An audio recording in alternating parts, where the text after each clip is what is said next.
Hello, hello, hello, and welcome to another welcome to another welcome to Deadline Dilemmas. As unusually, you're joined by me, Andy, FPL Mo, but to give you a familiar face to lead us through this evening, we are also joined by Pras. How's it going, my man? It's going very well, and thank you to you and Seb for. It's called a reverse triangular merger for people Ooh, who work in finance. It's oh, basically I was supposed to do this stream with Flapjack. You guys were supposed to do the member stream, and then we said, I will join you, but actually it's the reverse where I acquire you guys instead. So anyway, thanks for joining and thanks for hosting. exactly. I feel like you got divorced and you're having to just fight over who's going to keep the kids, and unfortunately, you kept the kids, didn't you? Exactly, exactly. Yeah. But I'm happy to do so. It's a Friday after all. Good man, good man. And Seb, obviously, we were fresh from our stream on Monday. I get you again today. How's it going? Good, thanks. My takeaway from that is I get more Christmas presents now. Yeah, Yes, Praz is. that's how it Do I works. You live get with? two bedrooms. I live with Praz. Oh, that's nice. Cool. Exactly. It's And supposed Praz to be is your child daddy. friendly, so I won't give away that. Yeah, Santa obviously exists. Exactly. What? Yeah. Anyway, What? thank you so much for people that are joining us in the chat. We got over 100 people in here already, and we do have a super chat too. I'll get to that one in a minute. But tonight we're going to be looking at our teams very, very quickly, and then we're going to try and answer as many dilemmas as possible that we've had from our tweet that we sent out. So lots of people have commented with lots of dilemmas that they're having this week. Praz has sifted through those and tried to get as many of the similar dilemmas as possible, so we can try and answer as generally as possible for you as well. And then obviously we got the chat as well, so we'll be trying to answer as many of those too. We're basically here to try and answer as many of your dilemmas as possible. Now, before we look at our teams, FPL Borat is in the chat. He's chucked a fiver in for us. Bless you, mate. That's lovely for you on a Friday night. That pays for Seb's non-alcoholic beer. He says, wah wah wee wah. My name are Borat. Help. Do I do a doggy to Simicast for a -4? Or do I just start Udogi? What do you think, Praz? Does he do a doggy to Simicast for a hit? Or he says, or bench Archer. So it feels like he could play Archer Yeah. instead. I mean, so if I understand the question correctly, you could just play Archer and save the hit. Hmm. But if it's somehow a situation where you don't have a defender and you're relying on Udogi to start, and we have no idea if he does, and if you wanted Simicast longer term, then I think you could do it, even though I would get very uncomfortable suggesting hits to people. Yeah. What do you think, Seb? Normally I'd say no, but yeah, you're basically assuming a doggy isn't playing, and Archer is a replacement who might not even start himself potentially. Simicast is a player you might want next week. So while normally I would say no, this feels like if you are going to take a hit, it feels like one of the better reasons to do so. Yeah, no, I agree. And taking hits for players that you're going to want, for the next couple of weeks is not too bad. But taking hits for defenders is always tough, isn't it? Okay. Right. Lots of people saying I'm a busy man. I am a busy man tonight, and I had to jump on here because I obviously have to be here with my Praz and my Seb. But we're missing Rich. Rich isn't very well. Hopefully he'll be back on next week. It seems like he's picked up a bit of a bug, unfortunately. Right. Before I move on to looking at our teams. Make sure you sign up for a Fantasy Football Scout. You save up to 20% at the moment, so make sure you sign up to it. Everything we talk about here, we obviously gain a lot of our information from the Scout website. It is fantastic, so make sure you sign up if you can. You get members videos as well. Not this week, but next week you definitely will. This one's free. Yeah, exactly. So let's have a look at my team then. So my team is not very exciting.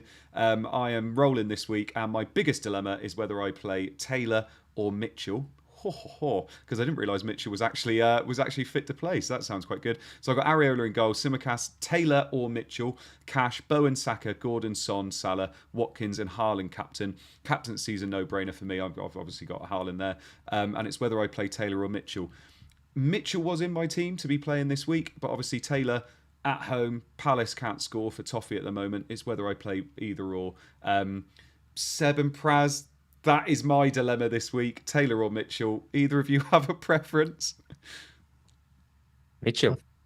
Mitchell. Agreed. But Taylor's in goal scoring form. Well, he'll score again in 8 years. So yeah, you can bring him in Exactly. 8 years after.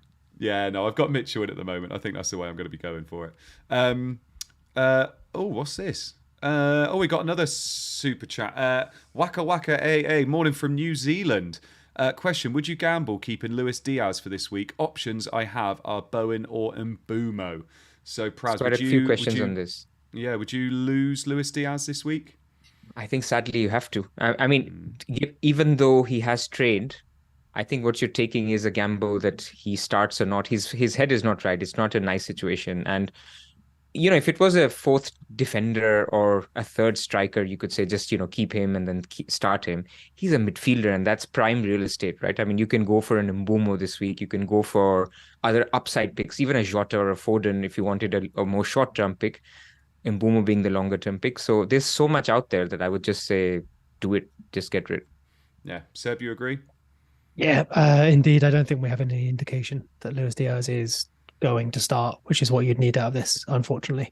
And as Pras says, you have other good options there. I'm not sure if that's a bench for Bernard Mbumo or Mbumo or a transfer, but a transfer might well make sense too, although you might be looking more to the future for that one rather than just obviously a Bowen or Mbumo. Mbumo is good as well in a few weeks.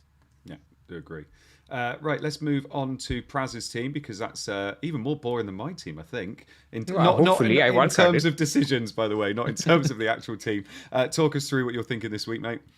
So my only decision, let me read it out first. So I've got Areola, Tsimikas, Cash, and Gehi. And so I am starting the Crystal Palace guy over even an Arsenal guy. And I want to talk to you guys about that because there were some questions around it. But we'll come to defense in a second. Midfield is fairly straightforward. I think Saka, Son, Salah, Mitoma, Palmer. Again, we'll talk about him. And then Haaland, captain, and Watkins. So my dilemmas were essentially Gehi versus Taylor versus Gabriel. And I think, this was the idea of getting Gehi, that he rotates really well. When Gabriel has a tough fixture, then in 2 weeks, when Tsimikas has a tough fixture against City, again, Gehi has a good one. When Cash plays Man City later as well, then Gehi has a good fixture. So the idea is to rotate. It doesn't always work out, but I think I'll grab a little bit of a higher expected clean sheet odds with Gehi versus Gabriel versus Taylor. So firstly, what do you guys think about that? Andy, what do you think? Is that... Yeah, that's the way around I do it. I mean, obviously, I was saying about Mitchell before, but I expect Newcastle to score. I fully expect them to score in that game. They're highest for XG in the season, I think, so far, aren't they? So I fully expect them to score. And I think Gabriel's a fine one because you can keep Gabriel for the next couple of weeks as well, can't you? Like, this wasn't the week you were going to play him. So I think That's absolutely fine to me. Yeah, so this isn't got to do with minutes for Gabriel. I think he'll start. It's just simply got to do with the fixture. And I think I'll swap Gabriel and Taylor for second sub, but essentially it's about Gehi start. So Seb, question to you then, and this is not just for my team. Others are also debating this. So Palmer, obviously a good option. A lot of predicted lineups have him actually playing false nine, similar to how he was playing against Arsenal. Even regardless, I think decent option on pens. Tough-ish fixture, but then I'm comparing him to Nketiah, who is also not in every single predicted lineup, also not on pens. And so I'm actually thinking Palmer is slightly better, even though on models he's almost the same, these two. I guess, interesting one. So on the models, it's the same. That often just says your own preference, which often means minutes. So I'd actually be tempted. So if Nketiah hadn't scored the hat-trick, I know that maybe sounds silly to say, I don't think he would play this game. I think this is a game where like a Havertz or a Trossard tactically plays in the 9 because I think that sets Arsenal better up. But he's just scored that hat-trick. He's obviously not bad at all. His press is good. I think he gets rewarded with the start. So you could probably push his minutes comfortably above 60, which gets him, I'd imagine, a lot closer to Palmer. So Palmer on penalties, which is always nice. And Nketiah probably isn't. We know there's that small chance with Arsenal that he is, but he probably isn't realistically. Palmer is and has good minutes as well. The false 9 thing, I'd almost disregard. And I think we've discussed this in the past, actually, where like that allure of playing 9, like, like a Rashford. Yeah. Great for, interesting conversation about tactical football. But when it comes to FPL, actually Palmer at false 9, clues in the name, right? Just because he's lining up at 9 doesn't necessarily mean he'll get more chances. He may even get less because he's playing a different role, maybe he's coming away from the play as opposed to going towards it. So I wouldn't want to put too much stock in that. However, he's playing well anyway, whether it's off the right, whether it's sort of in behind, whether it is indeed at the false 9. So I think it's close. If the minutes you think are in Nketiah's favour, I'd be tempted just to push that way, but it's a coin flip, right? Minutes versus penalties for me. So which one do you put more stock in? So Nketiah is actually on 73 minutes for expected 3.4, which it feels high to me.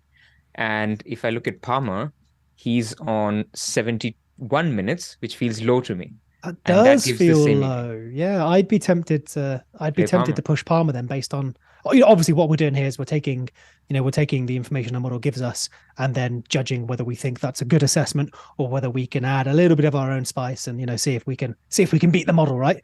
And yeah, Exactly. I would argue that if you asked me to move those dials, I would move Nketiah down, if only just to reflect the fact that I think he starts, but I think if it weren't for the hat trick, tactically another player makes sense. So there's a bigger chance he gets benched than Palmer, who I think definitely starts. So then you're just thinking about the sub off. Realistically, both of them probably get subbed off, well before the 90. Yeah. And, Nketiah actually did start midweek as well. So, the whole reward thing, he did start and then came off. It wasn't amazing. Obviously, Arsenal disappointed against West Ham. I know it's not the same competition, but this was always the plan. I see in the comments as well, everyone is saying I should start Nketiah. I don't feel it. And this is the reverse of last week when I was being told Nketiah won't start, and I did it anyway. So I don't feel it. So I think I'm going to go Palmer. But I guess another question for both of you. There's teams, and I see in the dilemmas, there's people who have, instead of Nketiah, who have João Pedro. A different problem, where actually his fixture, which is Everton away, is a much better one than Nketiah. What would you do, Andy? Would you start Pedro or would you start Palmer? I think I've said it on Scoutcast before. If I own Pedro, I'd be starting him every week, pretty much. Unless obviously the fixture's horrendous, but I think I'd be starting him every week because if you've got him, it's not like he's mega cheap. Like if you've got him because you know that Brighton are one of the best teams for XG in the league, and he's on penalties when he's playing, and he's actually had quite good minutes recently in all the games. So I would be starting him if I had him personally. I'd be starting him over Nketiah. Over Palmer, you mean? Over Palmer or Nketiah, yeah. Okay. Yeah, I sort of agree, but you just don't know with De Zerbi. I mean, I guess they haven't played the midweek, so it's close as well. I mean, it's not very different again in the expected values. So people have a tougher decision. I think I have an easier decision benching Nketiah, but we'll see how it works out. Yeah, the midweek's a tough one with Pedro because we've been able to garner a little bit from De Zerbi's midweeks, right? Whether a player is benched and therefore is fit for the weekend or trying to see into his rotation patterns. Without that midweek, with a full week's rest, it's hard to know whether he's going to go, cool, team is rested, I'll play it. Or, well, I haven't given, Fatty the start, so I'll give Fatty the start. Ferguson obviously started last time. Pedro can play the 10 or the 9, which does, bizarrely, you'd think that gives him more of a chance of starting. But actually, I wonder if it almost complicates it more because we don't know in that rotation pattern whether De Zerbi is considering him, rotating with Ferguson or rotating with Fatty and Lallana in the 10. Yeah, exactly. It's going to be a nightmare trying to predict him all season. But obviously, Pras, you've got Matoma in there, who seems like the safer bet out of all of them, doesn't he? Matoma should be okay. Now the thing is, Lamptey's back, and in the previous game, he tried this. I don't even want to call them wing backs, but they were basically playing 3 at the back, and then they had a box of 4. And then Mitoma and Adingra were playing on the wings like they do. But on paper, when you look at the formation, especially out of possession, it was almost like they were wing backs. But I don't think from an attacking perspective, it worried me at all. So happy to own Mitoma and the minutes that he can give me over the next 3-4 until he switches to Mbomo in, I think, Gameweek 14. That's the plan. Yeah, nice. Right, let's move on to Seb's team. So, Seb, you've got a little bit more of a dilemma this week, haven't you? Excuse me while I grab the unmute button. Yes, indeed. So I have 2 free transfers. So I do actually need to use at least one of them.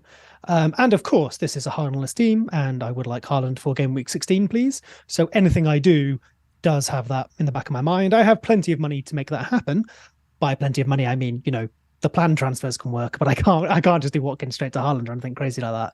The team, as I stand this week, is Johnston in goal, which means Raya is benched. I think that's probably the right way around. Trippier starts for me with Dallo and Cash at the back. And then I have Mbumo. I'm playing him this time, so he'll get sent off. Salah is my captain, because obviously I have no Haaland. And while in isolation, no Haaland this week is quite a scary prospect. Haaland captain, Freudian slip, beautiful. Salah captain against Luton is also glorious. So, captaincy, I'm not too concerned about that. It's more the people who wildcarded in game week 10 are obviously probably going to have both of them, and that's a lovely position to be in. But hey, I've got some points in the bank, so I'll take them. The rest of my midfield then is Son and Maddison, both Chelsea at home. not great. Saka, Newcastle away. That was my transfer last week in for Fernandes. And then I have Darwin, who I do think is quite a nice little difference up front with Watkins. And then the bench is aforementioned Raya, Archer, Pedro Porro, and Dan Burn. So I think the 11 picks itself fairly easily. The question is, where do I use this transfer? Now, I think defence is probably the obvious place, because you might say lose one of those Spurs midfielders, but my plan, very loosely, would be to do Watkins to Haaland, Trippier stay down to Tsimikas, and Son to Cole Palmer over the course of a few weeks, so that by the time Game Week 16 comes around, I have Haaland in my team. I'd obviously have a couple of spare transfers with that, but it would also leave me with, it was 0.8 last week. I think it would be 0.7 now with Simicas's price change. So I've still got a bit of a buffer, of course, but anything I do, I wouldn't want to disturb that transfer plan, or at least a similar one. So, for example, I'd love to do Pedro Porro to Simicas, but if I do that, I can no longer afford to get Haaland via the plan I mentioned there. Can I just, before you get to this week's plan, can I just question the way you're getting Haaland? Because the way you're getting Haaland is selling Son and Watkins. Yep. If you look at blank Game Week 18, unless you're free hitting, Son and Watkins are the two guys that will be the highest expected, basically the best expected performance, because Watkins plays Sheffield United at home and Son plays, who is it, Luton? Or no, not Luton. He also has a very easy fixture. I can tell you in a second once. So Son plays Everton at home. Everton at home. Yes. So these two will be the most captained in Game Week 18 because there is no Haaland and Salah plays Arsenal. What do you think about that? I mean, you're basically losing those two for Game Week 18. Would that still be the plan, or would you like to sell Salah instead? And that gives you more money. I know you had a lovely chat with Ben the other night, so sorry I couldn't make that, about free hit 18. So you'll know I've spoken to Ben about that. That is something I've been looking at a fair bit. But also, as you mentioned there, Salah has a tougher fixture. So there is the then Salah to Son move and then, go back another direction. And what I have is what was I saying? Game Week 16, we're now going to Game Week 11. So 12, 13, 14, 15, 16, 5 transfers. That is 3 transfers I've mentioned there. That there'll then be another 2 transfers before 18. So sure, a couple of those might be for injuries or what have you. But generally, if I'm trying to move the squad, and I think there's a decent squad there, towards a team that works for 18, I can afford to reverse a couple of those moves or sort of, jump on, jump back off, which I think is a satisfactory way to approach this. But yeah, absolutely. You make a good point. One of the issues there would be having to spend transfers to do that. But I think I do want Haaland for 16. And the only other real route, I think there would be losing Salah. Or using a lot more transfers to do it. And I think both of those might be a net negative. But hey, I'm totally open to changing my mind and finding a better route. No, and I only ask this because it's not really a deadline dilemma on what you'll do Game Week 18. Yeah. But what I mean is, if you were going to do a Salah out route, then you don't need to free up as much money as you think now. And that then affects your decision now. That's a reasonable shout. So, for example, Pedro Porro to Simicas would be on now, which I think, all else being even, that would probably be my preferred transfer with this team, because I think Pedro Porro brings the least value going forward in terms of when I would use him. But if I did that, I then need a new route to Haaland, which is something I can explore. But, I've only got about 12 hours and, well, that's nowhere near enough time to make an FPL decision. Okay, so tell us. So you're thinking Trippier out then for Simicas? I think so, yes. And then I would roll one transfer as well. Yeah. I think having 2 next week is still quite nice, considering obviously Arsenal and Brighton fixture suite, all that kind of stuff. Obviously, they look like nice players to invest in from then as well. So straight away, when you brought up this team, obviously, I was looking at the same thing and thinking Porro to Simicas. Straight away, I was like, that looks like a good move. But if you're trying to fund, obviously, getting Haaland back, then I think that's obviously what's going to kind of sway all of your moves, isn't it? Yeah. So there is... we were mentioning the models earlier. One of the routes the models liked was Porro to Simicas and Darwin to Alvarez, but that was with default Darwin minutes. I think Darwin's minutes are much higher than default. They are I won't give it away, but they are very low. If you up his minutes, which I will, to about 105, you don't get Darwin to Alvarez, I wouldn't suspect. But there is a route of here, of course, where I go, okay, I need City. But can I still survive without Haaland? Do I get a Julian Alvarez? Do I get a Foden? Do I go defense? So while I think, I'm sure people watching this would be like, oh God, don't do that. Yeah, it's probably not the best route, but that is also an option, right? If I wanted to maintain this Salah, Son, Darwin team and not have to spend a million transfers trying to remake it, there is Alvarez available to me. Yeah. And I think Alvarez will never be a bad pick, especially considering he's got obviously the double, but he's obviously got the blank in 18 as well. But it'll be interesting to see which way you go, Seb. Can I just talk about Manchester United a little bit, which is obviously what we try to do on these streams. He's got Dalot in his team. I need to talk him out of it. People are playing Maguire this week. This is why we need to have the discussion. He hasn't scored a banger in over a week. He's due.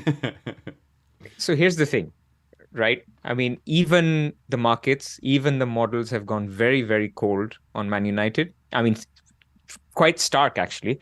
And you've got, Pedro right there, who's playing Chelsea, but it's a home game. Have you debated that at all on Dalot versus Porro?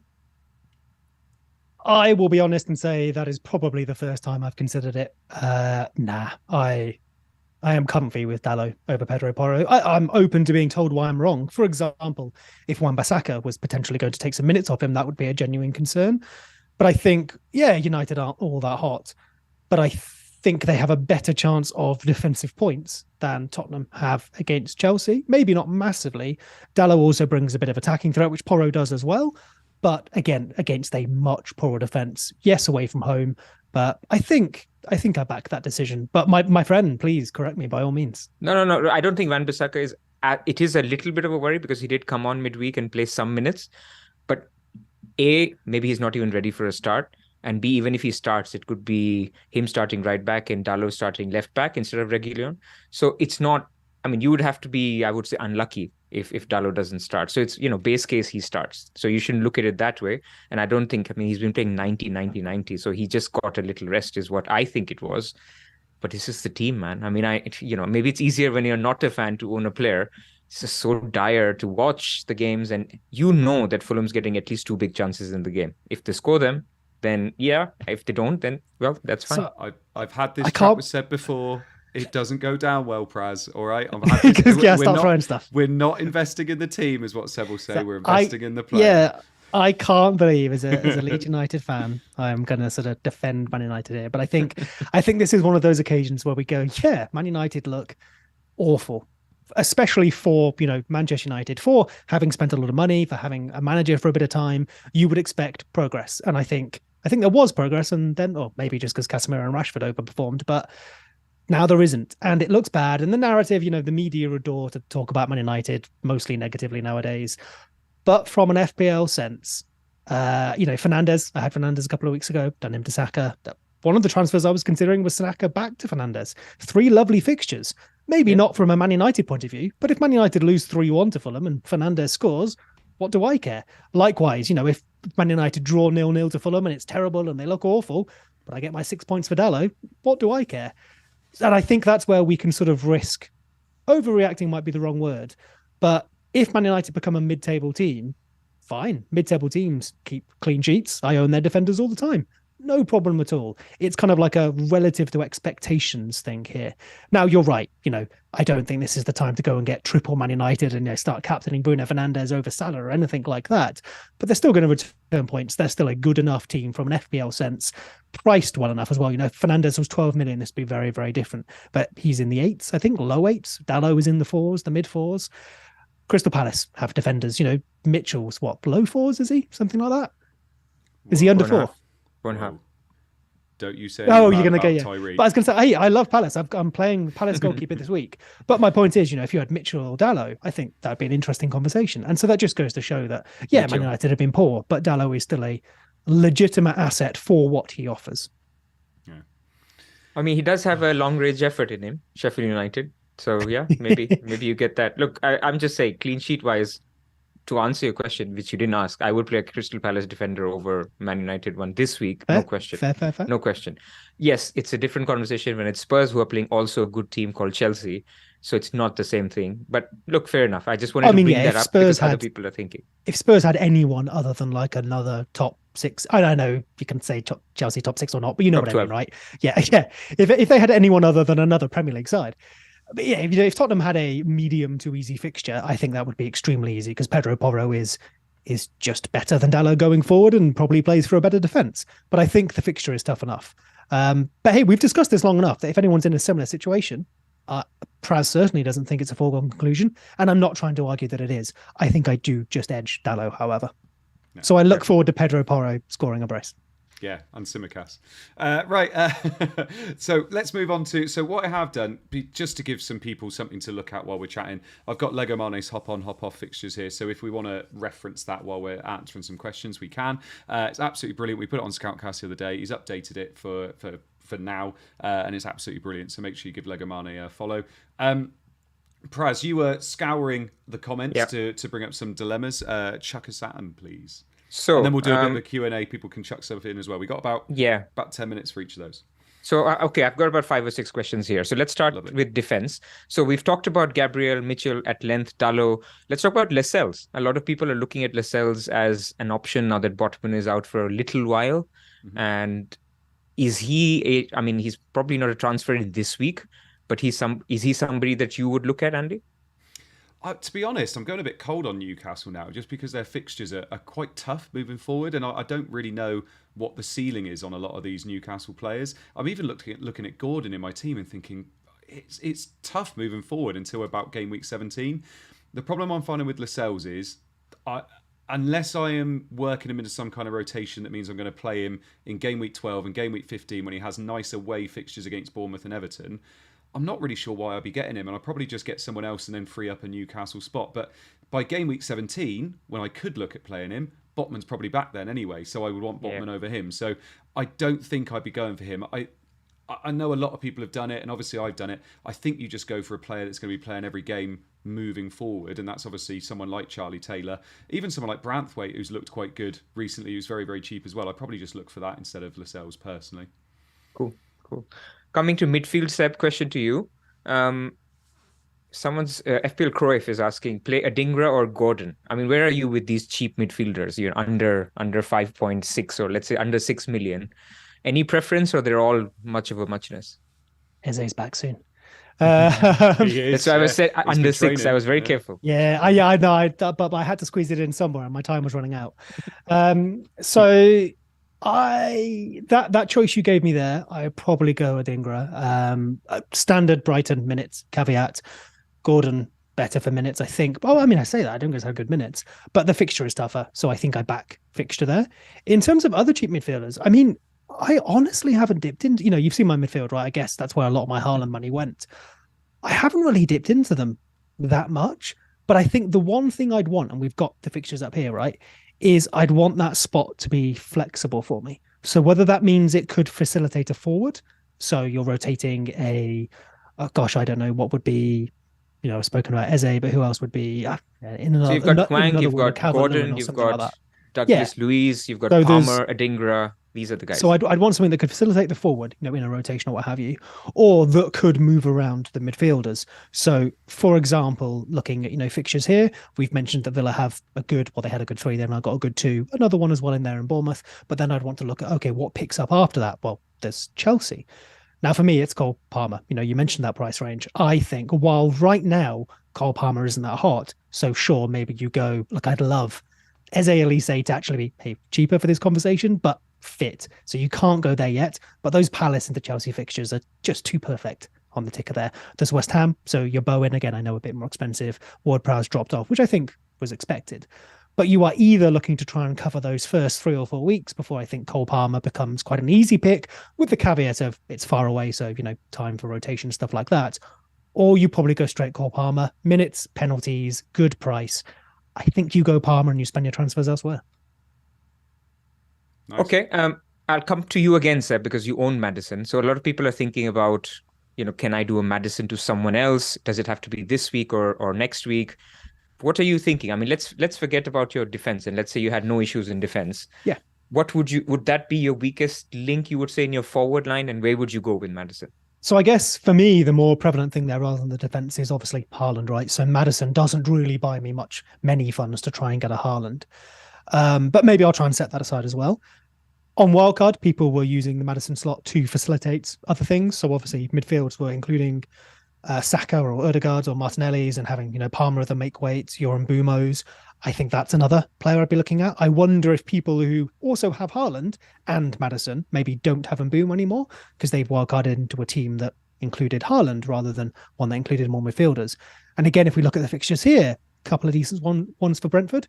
then they clean up lovely. There is, of course, the blank, which you want to keep an eye on. But I think for that price, with those minutes, with penalties until Ivan Toney's back, unless he gets sold, Mbumo is a lovely, lovely pick. So I think potentially Maddison to Mbumo is a transfer a lot of people will be looking at.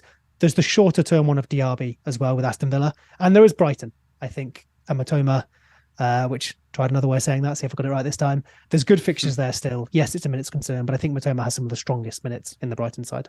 Nice. I agree with that. And I think, so Andy, coming to you, and it takes us nicely to the next question, which is basically, if you were picking today, obviously Boomer has a great fixture this week where you'd back him. He's probably the fourth best or fifth best pick this week. But then if you look at it as a block of 3 fixtures, Mitoma has Everton away, Sheffield United at home, and Forest away, compared to Boomer, who has West Ham home, great fixture, but then Liverpool away and Arsenal at home. So if somebody was saying, look, I want to get to Boomer by 14, which is Luton at home, which is the prime fixture, should they hop on to Mitoma first for 3 weeks or just go directly to Boomer? No, I think I'd be hopping on to Mitoma first if I could. I've looked at it a little bit this week because I was looking at kind of, do I get an Arsenal player this week? And obviously that didn't really work because they got a tough fixture. And it's Brighton that are the ones that obviously got a nice fixture this week, then Sheffield United at home. And obviously in game week 14, when you want to move to Mbumo, Brighton have Chelsea away. But the thing is, after that, they've got Brentford at home and Burnley at home. And are you really going to be moving back to them? I mean, you could move to Mbumo because then obviously they got Brighton away. But I think if you've got Mbumo, you're keeping him for those 3 fixtures. It's just whether you want to move off him. Now, I think that's tough personally. And I think if you've got someone like Bowen, you could maybe move Bowen to a Mitoma in game week 15. I think there are decisions to be made there. But I think that Seb is 100% right in terms of you've got to try and make sure that your picks in midfield are flexible, that you are, for instance, like I'm looking at a Gordon in my team and thinking, actually, it's quite tough having a Gordon because he's that little bit cheaper that I'm not able to move up to, like, say, a Mitoma or an Mbumo quite that easily, and I'm having to make sacrifices elsewhere. Obviously, that was because of budgets as well. I'm not saying I just picked him because I wanted him, but I think there are some really nice fixture swings moving up, and obviously you've got to target teams like Luton, and he does have that Luton fixture in game week 14, and I think you're going to be wanting him in 14. So I think Mitoma to Mbumo does make a lot of sense, but keeping Mitoma is also viable because 15 and 16 are just absolutely gorgeous too. So yeah, it's tough. So I mean, just for people to keep in mind, 15 and 16, 15 is a midweek game week, so you will have 3 fixtures in a week. So teams like Brighton, I think for your heart, you can get rid and you go for, in that fixture block of 14, 15, 16, and Mbumo is a perfect guy. I mean, he's the guy. You don't have to look at the team sheet. You don't have to look at the clock. And that's exactly the kind of guy I want for that fixture block when it's Christmas period, midweek game weeks. That's what you want. Oh, you do have to look at the clock because at about 96 minutes in, that's when he scores. Tapping. Yes. Exactly. We have a super chat, by the way, from Tariq saying, "Hey guys, thoughts on moving off Trippier? He has tough fixtures, but has Luton in game week 18. Would help fund Saka next week. So would you be moving off Trippier to fund other players?" Yes. I think the game week 18 point is a decent one, but that's quite a while to hold. You could, of course, go back there if you must. Other defenders also have fixtures in that week. And I don't think, Luton away, of course, there's a lovely fixture, but I don't think it's so good that, that would be the reason to hold Trippier all this time. Because if, you're saying maybe fund a Saka, for example, what you're almost saying is that the points Trippier will get against Luton in game week 18 will outscore the points Saka will get over Trippier until then. And I'm really not sure that will happen. I think you will be up on that move if you go Saka, and then, hey, go back to Trippier if you must have him for that week. I mean, and the fixtures around Luton, by the way, are very nice. He's got Fulham at home in 17 and Nottingham Forest in 19. So the fixtures around that Luton game are quite nice. And actually, Arsenal's fixtures get a little bit tricky again up to that fixture. So this is what we talk about a lot, isn't it? Is that kind of moving off players. This is what we are literally doing this season, is just moving off good player to good player all the time. But you are having to sell those good players too. But I do agree with Seb. I think Trippier's fixtures moving forward, it's a lot of money to spend on a player that is going to be some tough fixtures there. Yeah. I mean, just a big picture point where I think the meta at the moment is, Haaland, Watkins, Salah, Son, Saka, right? I mean, people are going for these 5. And if you have to go for these 5, it's hard to get Trippier. If you want Trippier, you need to decide which of these 5 you want to sacrifice. Obviously, Seb decided it's Haaland. Other people may decide it's Son. So you could still do that, and you just have to look at it simply in that trade-off. So I think they're doing the right thing, that they want to get to Saka, and I think they should, because the next few fixtures are good.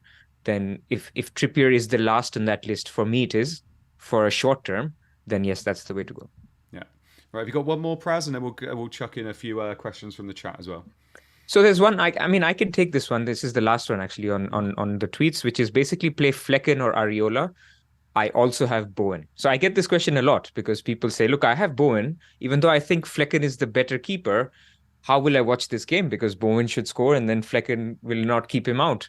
So I think the way to think about it is expected points. I think Bowen is a good pick, and you can't change that. Flecken doesn't know that you have Bowen, and Flecken is expected to do better than Areola. So you start Flecken and Bowen and just hope that something happens where you get a positive outcome rather than just 2 blanks. Yeah, and it can happen. It can happen, But we've also seen that from Areola as well. Areola doesn't have to keep a clean sheet to get you kind of 3-4 points every now and again. So that's why he's obviously done quite well this year. But I'd love to add that. Agree. I'd love to add to that if I could as well, just because I think, Praz has put that beautifully, but I think it's such an important point with how we approach FPL that it's worth sort of repeating. That, you can see, my striker plays my defender. That's bad because if one of them gets points, the other one won't. But as Praz said, they don't know they're playing each other. Yes, they are intrinsically linked events, but that doesn't mean one happening. You can pick one over the other. And I think one of the best ways often of putting that is like, say, for example, you had the best defense in the league playing the best attack. So the Haaland versus obviously also Man City, but let's call it Arsenal. If they were your best chance at a clean sheet, but also your best chance at a goal that week, you should play both. You'll get one of them probably. You shouldn't sacrifice your 2 best chances at points just because one of them getting points excludes the other from points. Yeah. Obviously that works when we're playing the way we're playing, but on a free hit, I'd say you maybe play a bit differently because obviously you maybe go for one team. But on obviously a normal week, I think that's fine. Praz is like, no, not sure about that. You just increase volatility is what you do. Yeah. You don't increase expected points. No. Yeah, on a free hit, they both could still be the best chance of getting defensive or attacking points, but you get the freedom, I guess, because the constraint we have every week is we have one transfer. So the value of your decision is obviously much higher, and it's unlikely to be found, the best value of using that transfer is unlikely to be found in that competition between best defense and best attack. If you're on free hit and you have a good sense on which one you think will come out on top, rather than making a different decision, it's more like you can just back it with more. So if you think the defense will come out on top, you can go get 3 of them, for example. Yeah. Right. Let's jump into the chat and get a few questions. We got about a couple of minutes. So Chris Town says, do I do Porro to Gehi with an eye to game week 13 fixtures, or do I just roll? What do you think, Praz? It's not a sexy transfer, and it's not like Porro has a bad fixture this week, right? So, if you must, and if it's, if you can roll, I would just play Porro and save, and having 2 free transfers will put you in a much better position. Having said that, Guehi is not a bad pick and he rotates well. All the reasons why I went for him maybe saves you some money for a future transfer. So it is a difficult difficult question to answer in isolation. My answer always is save if you can. What do you think, Seb? Agreed. I think Praz has put that well, so I won't add anything to it. ABCDE says, should I triple captain Haaland this week? What do you think, Seb? Put it to Seb. Of course you should. I think you should sell him for a hit. He's the best captain this week. So, Seb, are you triple captaining him? Oh, buddy. Actually, you know what? If this was the best week to triple captain Haaland, I should be trying to get him in my team, probably, right? Yeah. So the fact that I'm not, I guess, means that I don't think the answer is yes. However, if you could only triple captain him in a single game week for reasons, yeah, this is right up there. So if you have a feeling, if you have some information that, I'm not aware of, if, you've planned out your season and the triple captain isn't going to be available to you in a double, or you don't like what City's doubles maybe could look like because you've planned that out, then yeah, this is a good candidate. But I don't think it is likely to be the best candidate. I think you will probably get a double. Now I know, again, Praz will probably add some more information here, so I'll shut up in a sec. But you will probably get a double where he has a not much worse fixture than he has this week, and then an entirely another fixture to go alongside it. Well, in 20, you might get Luton as one of them, I think, isn't it? No, Sheffield United at home and Brentford at home. Is that But what- then look, lovely. you could argue that maybe he's a minute's risk in one of the games, and you could have the opinion, like Seb said, that he will get maybe 120 minutes max in any other fixture, in any other game week, and this is the fixture that you want to get because he's got 5 days rest. In the market, so basically Rob T does this spreads analysis. There has been no game this season where a team has been expected to score more goals by the markets than Man City is in this game, which was the Arsenal game last week. When I saw that, one of the reasons why I got Nketiah, I was like, how can I not attack this game? So it's a similar reason this week. So it's not a bad decision, but it goes back to the 2 dart theory, which I'm not going to repeat here. If you get 2 darts, throw 2 darts. And, if the chance of one going wrong, at least you have another dart to get it right. So I'd always recommend a double game week. Right, last one then from Rajiv, and a lot of people have asked this, is do I start Areola or Turner this week? Areola and Turner are the 2 most owned goalkeepers in terms of a pairing. Would you start Areola or Turner this week? Pras? I haven't even thought about it because I basically got rid of Turner and went Stratosha, and just said I don't want to play Turner again. I don't want to look at his face again. Who does he play? He plays got Villa at home. Yeah. No, I wouldn't play him. I mean, Forest are okay, but at least with Areola, you're getting an evidence of save points. I mean, I think he's the highest in terms of number of saves so far this season. Both are going to concede, so I don't think it's not much. It's not a big difference. Yeah. And Seb, agree? Oh, you're muted again. Yeah, so I was just trying to thank you, mate. Just caught that. I was just trying to find some information to try and back up a decision there because it does feel quite close. You look at fixtures, home, away, better team versus slightly worse team. Praz mentioned saves there, so I was just looking at like clean sheet odds, see if there was any sort of potential for bonus and stuff. I think it's close, and I think I would just edge Areola because obviously minutes fine, chances of clean sheets close-ish, but I think additional stuff. So chance of bonus, chance of saves on top of that, I think just edges Areola. Yeah, lovely stuff. Right. On models, Areola is 3.3, Turner is 3.2. So you can rest in peak. And I had to up Turner's minutes because Turner's on 72, but it doesn't matter because either he plays or doesn't play. Yeah. So it's very close. Right, chat. Thank you so much for being with us tonight. We peaked at about 600, so thank you so much for joining us tonight on a Friday night. And obviously, remember the deadline is tomorrow morning, so you don't have to do anything tonight. You can always rest easy and see if there's any leaks tomorrow for Man United. Seb, thank you so much for joining us on Deadline Dilemmas. Hope you enjoyed it. Yes, thank you very much. No worries. And Pras, thank you for having us. No, thank you. Thank you for joining. Now this is your 2nd appearance of the season already, so you're on a roll. Thank you for being a part of Deadline Dilemmas. Yeah, do we get a hat-trick ball next time? Yeah. Oh, buddy! Oh! We know what we're doing, Seb. Let's see how much of Curry Flapjack has going forward in the future game weeks, and then we'll see if you guys are on. Exactly. Thank you so much, everybody, for joining us. I hope you do well this week. I hope the arrows are green, and we won't see you again on this next week, but Praz will certainly be here. Flapjack's in the chat as well, so drop him some kind messages. Thank you so much, and we'll see you soon. Bye bye. Get well soon, Rich.